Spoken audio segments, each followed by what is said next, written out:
Verjetno večkrat rečete ljubim te ali pogrešam te. Občasno tudi sovražim te. Toda kdaj ste zadnjič rekli zaupam ti? Vlade in podjetja pričakujejo, da jim zaupamo vsak dan.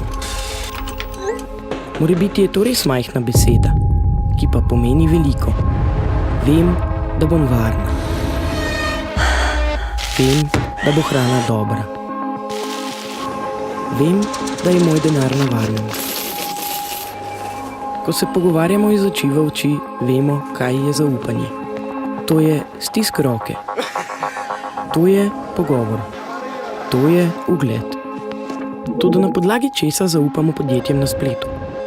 Ko jim predamo podatke naše kreditne kartice, ko tujcu zaupamo naš domači naslov, ko sprejmemo pogoje zapletene pogodbe.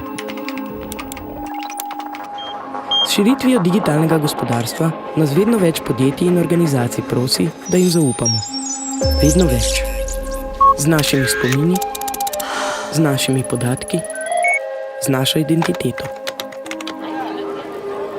A vedeti moramo, ko kliknemo in se povežemo, nekdo bdi nad tem, kar se dogaja v ozadju in skrbi, da imamo resnično izbiro, ki koristi vsem. Ker digitalno gospodarstvo, ki temelji na zaupanju, pomeni več dostopa, več vključenosti in več inovacij.